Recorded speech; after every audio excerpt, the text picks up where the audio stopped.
설교를 시작하면서 심리학 이야기를 잠깐만 좀 해야 될 것 같습니다. 20세기 중반에 심리학에서 인기를 얻었던 이론 중에 행동교정이라는 것이 있습니다. 이거는 앞으로 이 사람이 어떤 행동을 할 것인지 이것을 관찰하고 예측을 해서 그 행동을 바꾸어 줌으로써 그의 삶을 변화시키겠다, 이런 이론이었어요. 예를 들면 이런 겁니다. 한 사람에게 도박의 문제가 있다면 카지노를 멀리하고 은행 계좌에서 돈 빼는 것 자체를 어렵게 만들어라. 분노 문제를 가지고 있다면 깊이 심호흡을 하고 10가지 세어라. 결혼 생활에 문제가 있다면 둘만의 데이트 시간을 가지고 배우자에게 선물을 사줘라. 산더미 같은 채무에 시달리고 있다면 당장 신용카드를 잘라버려라. 체중이 통제불능처럼 늘어나고 있다면 헬스클럽에 다니면서 식단을 조절해라. 자, 너무 잘 알고 지금 너무나도 많이 듣고 있는 이야기들이지요. 그런데 사실 이건 전부 결과론적인 이야기일 뿐이에요. 그러니까 이 증상의 근간 치료, 지금 어디가 아프면 무슨 약을 먹어라, 어디가 안 좋으면 이렇게 해라, 이렇게 그냥 처방을 제시할 뿐 일시적인 해결책을 주는 것일 뿐이지요. 아무리 그 행동을 교동시켜 놓은들 그 행동을 하게 만들었던 원인, 이 원인이 고쳐지지 않으면 다시 그 문제는 재발할 수밖에 없습니다. 그럼 여러분, 정말 문제는 무엇일까요? 사람들이 이게 옳지 않다, 이렇게 하면 안 된다라고 생각은 하지만 왜 그런 행동들을 계속 반복하고 그 잘못된 원인들이 고쳐지지 않을까요? 왜냐하면 그 모든 문제의 핵심이 마음에 있기 때문입니다. 마음이 바뀌지 않으면 아무리 행동을 바꿔놓아도 다시 예전으로 돌아갈 수밖에 없는 것이지요. 그래서 저와 여러분이 믿는 이 성경은 사람의 마음의 중요성에 대해서 이렇게 말씀을 하고 있습니다. 잠언 23장 7절입니다. 대저 그 마음의 생각이 어떠하면 그 위인도 그러한즉. 그 마음이 어떠한 것에 따라서 그 사람의 삶의 양태, 행동 양식이 다 결정되어진다는 거예요. 그리고 잠언 4장 23절은 이렇게 말씀합니다. 같이 읽습니다. 시작. 무릇 지킬 만한 것 중에 더욱 내 마음을 지키라. 생명이 근원이 이에서 남이니라. 아멘. 이 마음을 지키라 라고 하면서 마음을 지키는 것에서 그 사람의 생명, 살아가는 모든 삶이 거기서 나오게 된다라고 말씀하고 있는 것이지요. 왜 오늘 이 마음에 대한 얘기를 하고 있냐면은 오늘 우리가 함께 살펴보는 이 에스겔서는 사람의 마음의 중요성에 대해서 아주 강하게 우리에게 아주 중요한 교훈을 말씀해 주고 있기 때문이에요. 우리가 읽은 이 에스겔서는, 이 에스겔서가 쓰여진 시대는 바벨론 포로 시대입니다. 여러분과 함께 이제 선지서도 나누었고 이스라엘 역사도 쭉 한번 나누었기 때문에 이제 에스겔 시대 하면 어느 시대인지 예상할 것이라고 생각합니다. 바벨론이 남유다를 2차로 침공을 하고 2차 침공 때 에스겔과 더불어 많은 사람들이 이 포로로 잡혀가는 사건이 있었습니다. 이 에스겔 선지자는 유대인이면서 남유다의 백성이면서 이 바벨론 땅에 포로로 잡혀가서 바벨론의 노예 생활을 하고 있는 사람들 가운데 이 에스겔이 같이 있었어요, 거기. 그리고 그 바벨론 땅에서 그 참혹한 노예 생활을 하던 가운데 하나님의 메시지가 에스겔에게 부어졌습니다. 그리고 그 에스겔은 하나님이 주신 그 메시지들을 백성들에게 선포하고 기록하는 일을 했었지요. 바로 그것이 오늘 본문에 나와 있는 말씀입니다. 이 본문에서는 특별히 하나님께서 이 에스겔의 입을 통하여서 이스라엘에게 이렇게 말씀하시는 것을 볼 수가 있습니다. 우리 24절, 25절을 같이 한번 읽겠습니다. 시작. 내가 너희를 여러 나라 가운데에서 인도하여 내고 여러 민족 가운데에서 모아 데리고 고국 땅에 들어가서 맑은 물을 너희에게 뿌려서 너희로 정결하게 하되 곧 너희 모든 더러운 것에서와 모든 우상 숭배에서 너희를 정결하게 할 것이며. 아멘. 자, 여기 보면 하나님이 앞으로 하실 일이 있다 이렇게 말씀하고 있어요. 지금 바벨론 포로로 2차 포로로 잡혀가 있는 에스겔과 그 유다 민족들에게 하나님이 앞으로 이 유다 민족 가운데 행할 일들을, 계획을 미리 알려주시는 거예요.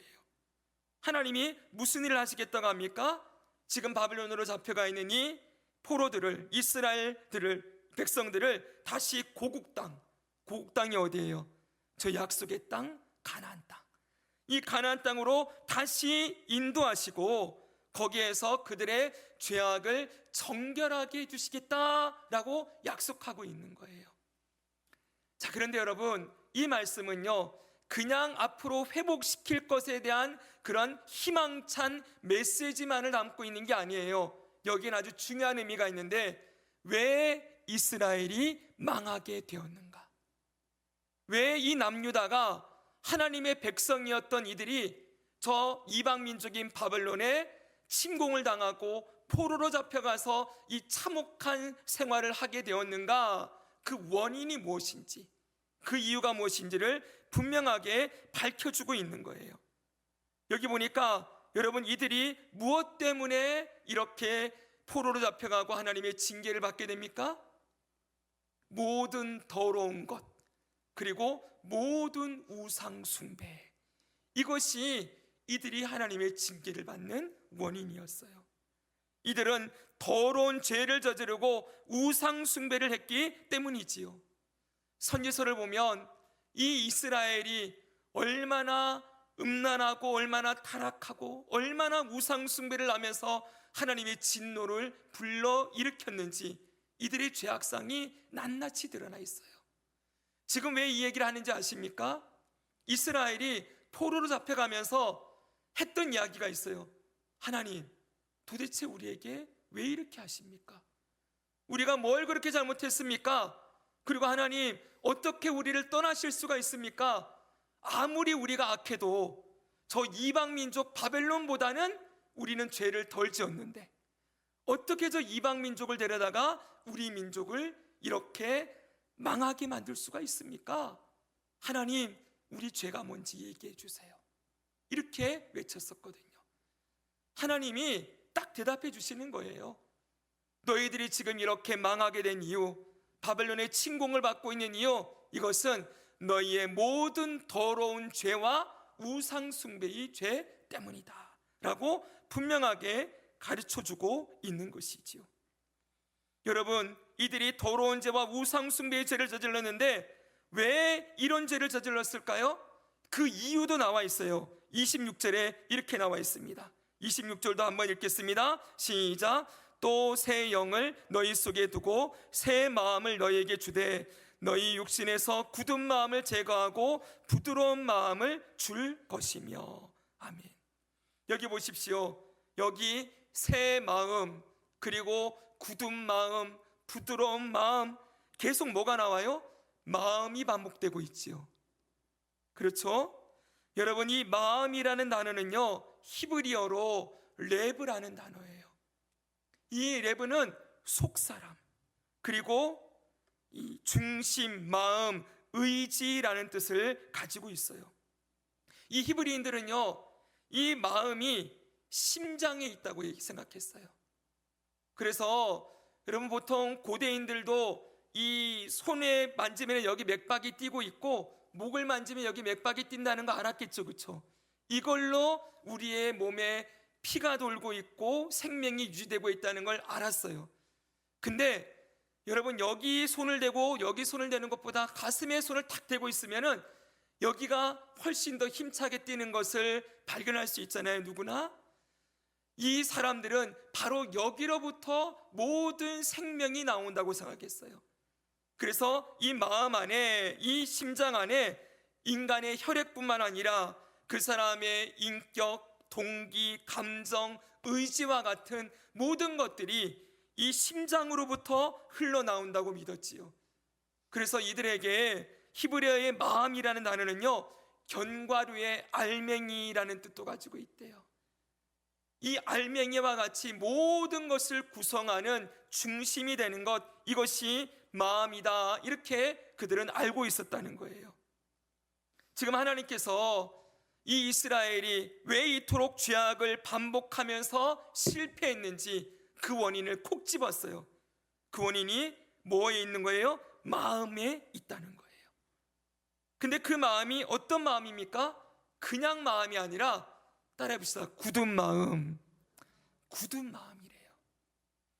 굳은 마음이라는 말은 돌같이 굳어 있다라는 뜻인데요, 이 단어의 뜻이 이거예요. 여기 써놨지요. 경고와 질책에도 불구하고 끝내 회개할 줄 모르는 완고한 심령 상태. 아무리 하나님께서 말씀을 하시고 아무리 경고를 하셔도 거기에 반응하지 않고 회개할 줄 모르는 그런 완고한, 딱딱하게 굳어있는 그 마음을 하나님은 돌같은 마음이다, 이렇게 말씀하셨다는 거예요. 근데 여러분, 우리가 알아야 될 것은 사실 이 딱딱하게 이 굳은 마음, 돌같은 마음은 이스라엘뿐만 아니라 우리 모두의 마음이지요. 이 땅의 모든 사람들의 마음이기도 해요. 왜냐하면 예레미야 17장 9절은 우리에게 이렇게 알려주고 있기 때문이에요. 만물보다 거짓되고 심히 부패한 것은 무엇이라고요? 마음이라. 이 모든 만물보다 심히 부패하고 거짓된 게 마음이래요. 여러분, 이것이 이 땅에 살아가는 모든 사람들의 마음 상태인 것이지요. 아담이 하나님의 말씀을 거부하고 하나님 왕되심을 거부하고 자기가 왕이 되어 선악과를 따먹은 이후로 이 땅에 아담의 후손으로 태어난 모든 사람들의 마음은 딱딱하게 굳어진 마음, 하나님을 전혀 인정하지 않고 하나님의 왕되심을 거역하고 반역하며 자기 멋대로 살아가는 딱딱하게 굳은 마음으로 태어나고 그렇게 살다가 그렇게 죽는 존재라는 거예요. 사랑하는 여러분, 바로 이 마음이 이스라엘 백성들에게 어떤 열매를 나타나게 했습니까? 모든 우상 숭배, 모든 더러운 죄를 나오게 만드는 원인이었다는 거예요. 이 땅의 모든 사람들이 하나님을 거부하고 그토록 자기 욕망과 탐욕과 거짓과 죄악을 따라 살아가는 이유가 뭐냐 했더니 결국 마음이다. 마음이 돌처럼 굳어있고 부패하여 있기 때문이다 라고 성경은 가르치고 있는 것입니다. 이렇게 죽어있는 마음은 아무리 하나님 말씀이 찔러도 거기에 반응이 일어나지가 않는 거예요. 회개할 줄 모르는 거죠. 경고를 아무리 들어도 돌이킬 줄 모르게 되어 있습니다. 그래서 여러분, 폴 로셔 목사님이 쓴 회심이라는 책에 보면은 여기 조각상 이야기라는 이야기가 하나 나와요. 한번 여러분 생각해 보십시오. 여기 제 옆에 저와 똑같이 생긴, 조금 이따 보여주세요, 조각상이 있다고 한번 생각해 보세요. 이 조각상이 저를 똑같이 닮았어요. 그래서 마치 너무나 정교하게 조각이 되어서 지성과 의지가 있는 것처럼 보이는 그런 조각상을 만들어 놓았다고 한번 생각해 봅시다. 근데 이 조각상을 뭘로 만들었냐면 돌로 만들었어요. 여러분 생각해 보십시오. 이 돌로 만든 저와 똑같이 닮은 이 조각상, 이 조각상을 한번 발로 차보십시오. 그리고 뭘로 찔러 보십시오. 그리고 심지어는 불을 붙여 보십시오. 이 조각상이 반응을 하겠습니까? 아무런 반응이 일어나지 않겠지요. 거기에는 생명이 없는 돌이기 때문에 어떠한 자극에도 반응하지 않는다는 거예요. 그런데 여러분, 이 조각상을 살아있는 몸으로 바꾸면 여러분 완전히 다른 일들이 나타나겠지요. 이 조각상을 살려놓으면, 여기다 생명을 불어넣어 놓으면은 어떻게 되겠습니까? 때리고 찌르고 불을 붙이면 거기에 따라서 금방금방 반응이 나타나게 되어 있죠. 살아있는 사람의 피부가 얼마나 민감합니까? 바람만 불어도 바람이 부는구나 라는 걸 이 피부로 느끼지요. 여러분, 사람의 손가락이 좀만 닿아도 뭐가 내 몸에 닿았구나 라는 걸 금방 느낄 수가 있지요. 살아있는 몸은 곧장 반응이 나온다는 거예요. 폴로스 목사님이 얘기를 하면서 이렇게 써놨어요. 그 책에다가 보십시오. 죄인은 하나님의 역사가 없으면 그분께 긍정적으로 반응할 수 없다. 왜 그렇습니까? 돌처럼 굳어져 있는 마음이기 때문에 하나님이 그걸 변화시키지 않으면 절대로 긍정적인 반응이 나올 수 없다는 거예요. 비록 하나님을 알고 그분의 계시된 뜻을 이해할 능력은 있지만 자신이 사실로 알고 있는 것을 애써 부인한다. 불의를 사랑하고 자유를 고집하는 본성을 지닌 인간은 하나님을 적대시한다. 따라서 인간은 그분을 인정할 수 없고 그분의 율법에 복종할 수도 없다. 사랑하는 여러분, 이것이 바로 하나님이 만지지 않고 그냥 태어난 그 모습 그대로 살아갈 때 인간이 마주하게 되는 현실이에요. 돌처럼 굳은 마음으로 절대로 하나님을 인정하지 않고 하나님께 반응하지 않는 모습, 이것이 바로 부패한 마음을 가진 죄인들이요, 그것이 이스라엘의 모습이었다는 거예요. 어떤 목사님의 설교를 들으니까 이런 말씀을 해주시더라고요. 그분에게 어머님이 계시대요. 이 어머님의 구원을 위해서 오랫동안 기도를 했대요. 근데 이 어머님이 몸도 건강하시고 세상에서 하는 건 다른 건 너무 잘하신대요. 친구도 잘 만나시고 노래도 잘 부르고 춤도 잘 추시고 주변 사람들이 이 어머님을 너무 좋아한대요. 근데 다른 건 다 잘하는데 교회만 안 나오시대요. 그리고 교회를 어쩌다가 한 번씩 모시고 나오면 그분이 매번마다 놀랍게 졸고 계신대요. 드라마는 절대 졸지 않고 보시는 분이 예배당만 나오면 설교 때만 조는 게 아니라 찬송할 때부터 졸다가 그러다가 그냥 끝나면 깨어서 가신다는 거예요. 말씀을 아무리 들어도 깨닫지 않는 그 모습을 보면서 이 목사님이 깨달은 게 있대요. 믿음은 하나님이 주셔야 되는 거구나. 믿게 해주셔야 되는 거구나. 교회에 앉아 있다고 다 믿을 수 있는 것이 아니구나. 아무리 믿으려고 해도 믿을 수 없는 상태가 있구나 라는 것을 그분이 아셨대요. 사랑하는 여러분, 바로 이것이 인간의 본래 모습입니다. 구약 성경에서 여러분 이 이스라엘 백성들을 바라보면서 우리는 무엇을 생각해야 되는지 아십니까? 이 이스라엘이 모든 사람들의 샘플 같은 존재라는 거예요. 그 노예 생활, 애굽에 430년 동안 노예 생활하면서 소망도 미래도 없이 살던 그들을 하나님이 구원해 주셨어요. 그런데 여러분, 이들이 어떻게 합니까? 끝까지 하나님을 또한 반역하고 대적하고 하나님을 버리고 멀리하는 그런 모습으로 끝까지 나아가죠. 여러분, 바로 이것이 인간의 본성이라는 거예요. 인간의 본성은 태어나면서부터 하나님을 적대시하고 반역하며 살다가 하나님이 구원에 놓았음에도 불구하고 다시 하나님을 버리고 죄를 향해 달려가려고 하는 것이 바로 우리의 본성이라는 거, 이게 우리의 죄성이라는 걸 이 이스라엘 백성을 통하여서 딱 알려주고 있는 거예요. 지금 하나님은 이 에스겔 선지자를 통하여서 왜 이 얘기를 하겠습니까? 바로 이 다음에 하고 싶은 이야기가 있기 때문이에요. 너희들이 바로 이런 존재다.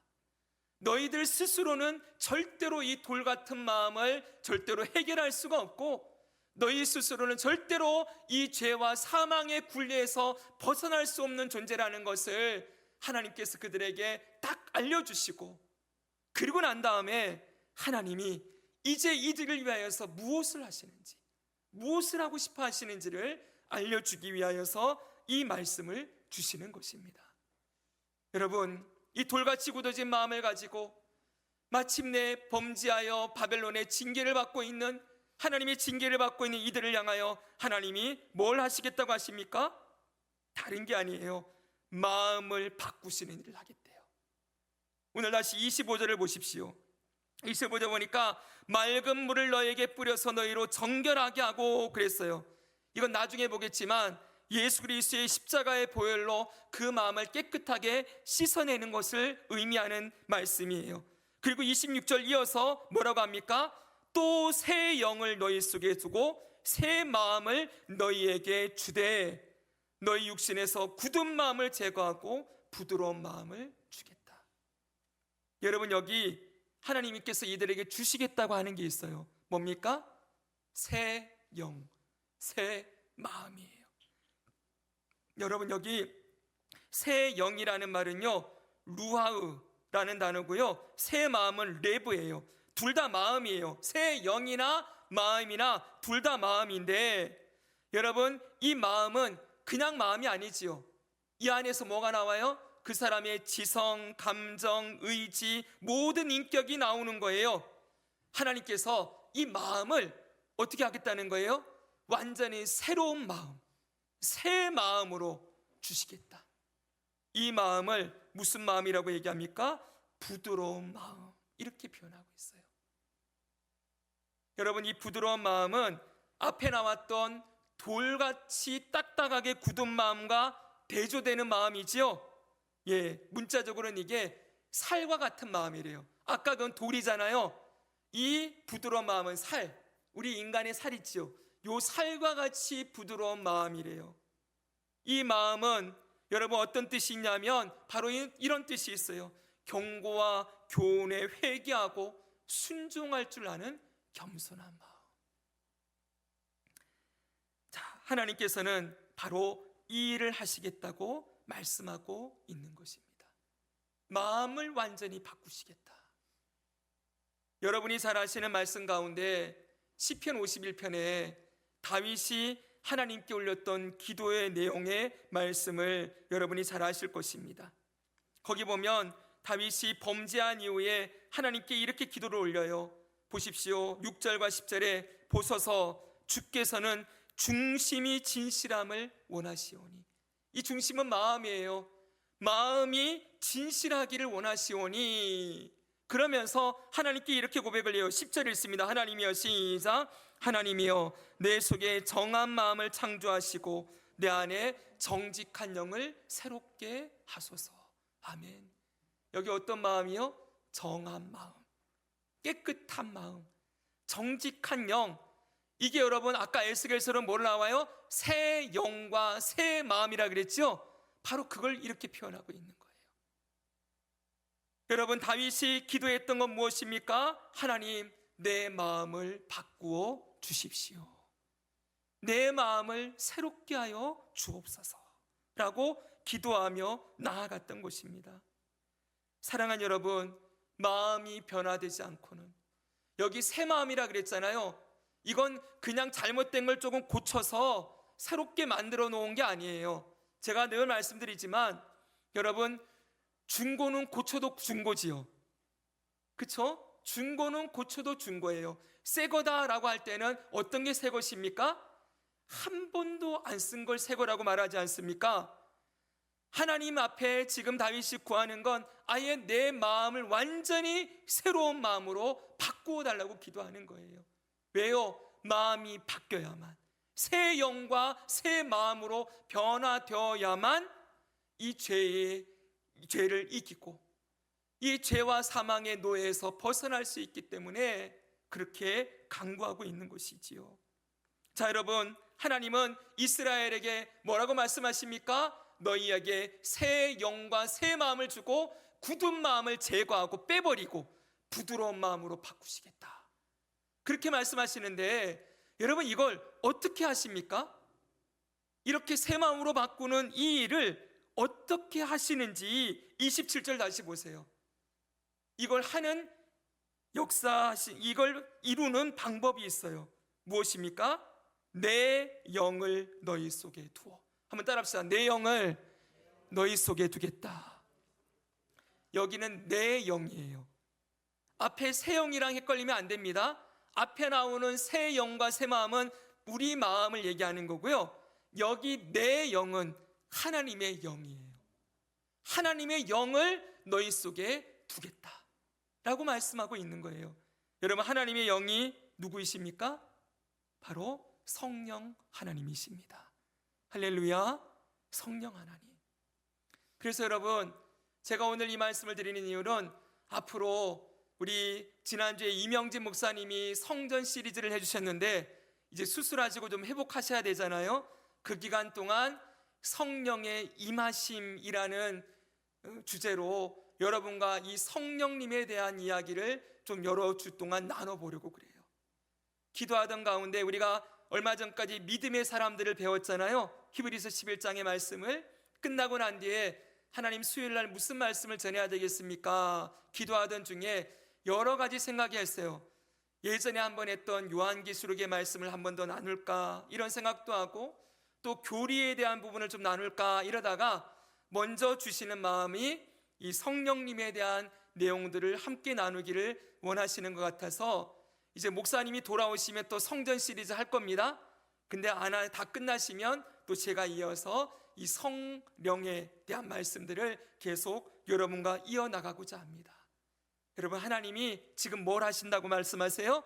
내 영을 너희 속에 두겠다.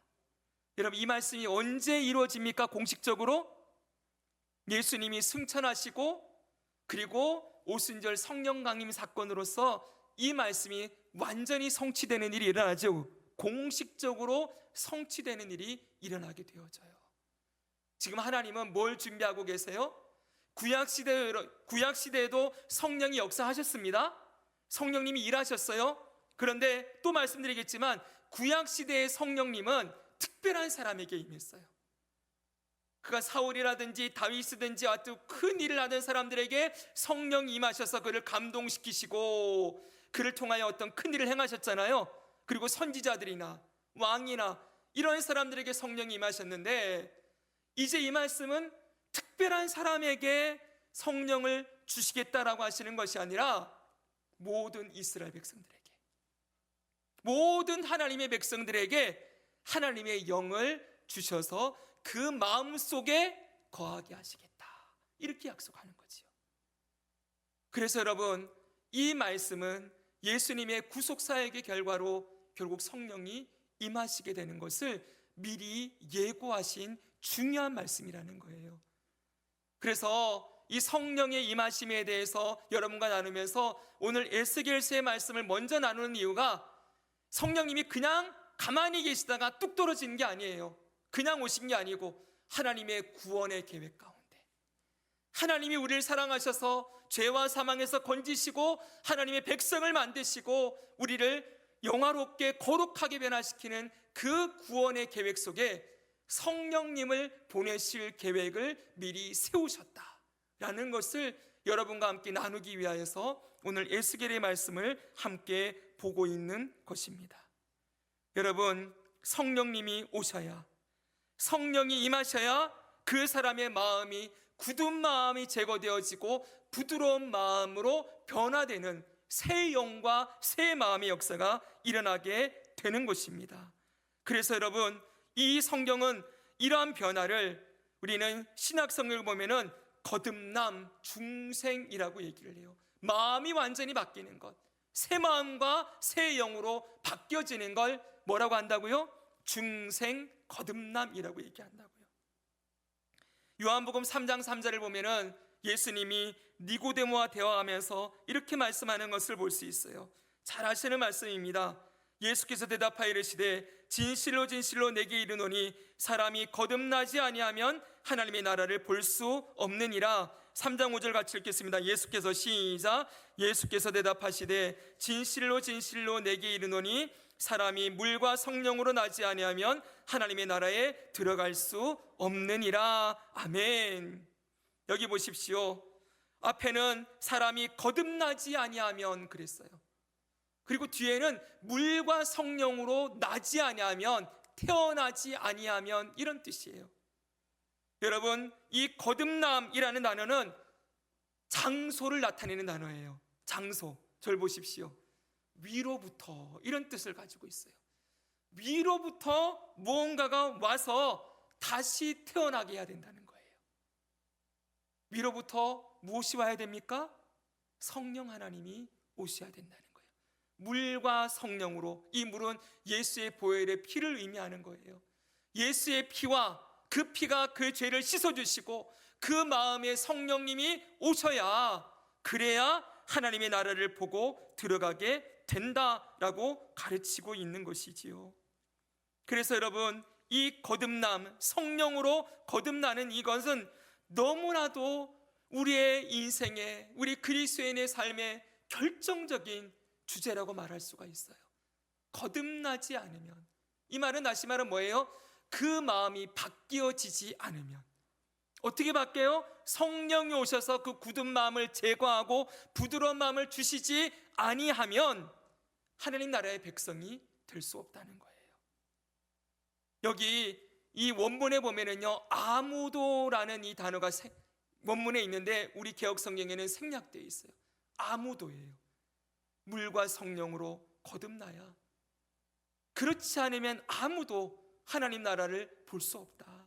거듭나야만 하나님 나라에 들어갈 수 있다라고 말씀하고 있는 것이지요. 여러분, 바로 이것이 저와 여러분이 믿고 있는 기독교입니다. 한번 생각해 봅시다. 잠깐만 생각해 보세요. 여러분, 이 니고데모라는 사람은 얼마나 탁월한 사람이었습니까? 그는 존경받는 학자였고 탁월한 사람이고 바리새인이었어요. 그는 사람의 눈으로 볼 때에는 부족한 것이 없는 모든 것을 갖춘 사람이었지요. 그런데 예수님은 그를 만났을 때 딱 찝은 게 있어요. 모든 건 다 가지고 있지만 너는 아직 거듭나지 못했구나. 너 안에는 아직 생명이 없구나. 너는 아직 돌같이 굳은 마음을 가지고 있는 존재이구나 라고 말씀하면서 그 마음이 바뀌지 않으면 하나님 나라에 못 들어간다, 이렇게 가르쳤다는 거예요. 여러분 보세요. 이 니고데모가 기독교가 아닌 다른 종교에 갔다면, 아니 이미 그는 유대교에 속해 있는 사람이었지요. 이 유대교에서 그는 존경받는 사람이었어요. 여러분, 니고데모가 불교를 갔다고 생각해 봅시다. 니고데모가 저기 유교나 거기 이슬람교를 갔다고 생각해 보세요. 얼마나 그를 사람들이 높였겠습니까? 얼마나 그를 사람들이 존중하고 인정해 주었겠습니까? 여러분, 이런 사람은 누구나 환영하고 누구나 이 사람은 우리 종교의 지도자가 될 만한 존재다라고 사람들이 인정했을 거예요. 그런데 여러분, 예수님은 그런 거 하나도 보지 않았어요. 네 안에 거듭남이 있느냐, 생명이 있느냐, 성령께서 너를 새롭게 태어나게 하신 사건이 있느냐라고 물어보셨다는 것이지요. 여러분, 이 사실은 오늘날 우리 교회에도 똑같이 적용되어집니다. 아무리 오랫동안 교회를 다녀도, 아무리 신앙생활을 한다 해도 생명이 없으면, 성령께서 그 안에 역사하시는 거듭남이 없으면 아무런 소용이 없는 것이지요. 그래서 여러분, 김용희 선교사님이 쓴 복음을 영화롭게 하는 책을 보면 두 종류의 불행한 사람이 나와요. 첫 번째 사람은 불신자, 이 땅에서는 편안하게 살고 행복하게 살고 결혼도 하고 자식도 낳고 일도 잘하다가 그냥 그렇게 인생이 끝나는 사람. 또 하나의 불행한 사람이 있습니다. 그 사람은 바로 신자 중에서 교회를 다니며 수없이 말씀을 들었음에도 그 안에 생명이 없는 사람, 그런 사람이 제일 불쌍하다, 불행하다라고 얘기했어요. 사랑하는 여러분, 저는 늘 설교자로서, 목회자로서 고민이 있습니다. 여러분, 이 설교는 제가 우리 교회를 개척하면서 많이 했던 설교 중에 하나예요. 제가 성도들에게 매번 외쳤어요. 여러분, 거듭나셨습니까? 정말 예수님이 주인이 되어 있습니까?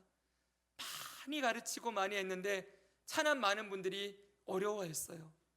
그런데 여러분, 그럼에도 불구하고 이 메시지를 놓칠 수가 없는 이유는 제일 불행한 사람이 제가 목회하는 교회에 생겨난다면 여러분, 저는 못 견딜 것 같아요.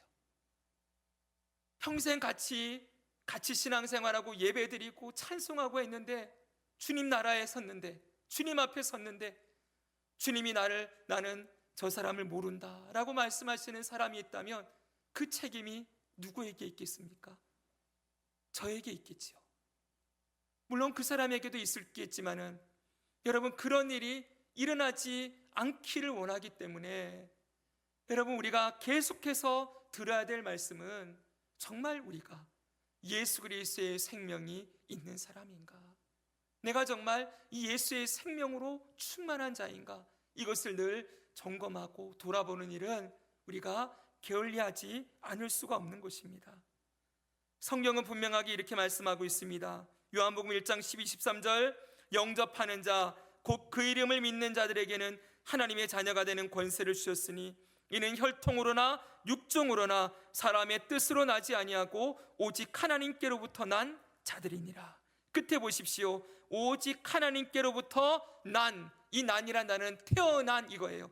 오직 하나님으로부터 다시 태어난 거듭난 자들만이 하나님의 자녀가 된다라고 말씀하고 있는 것입니다.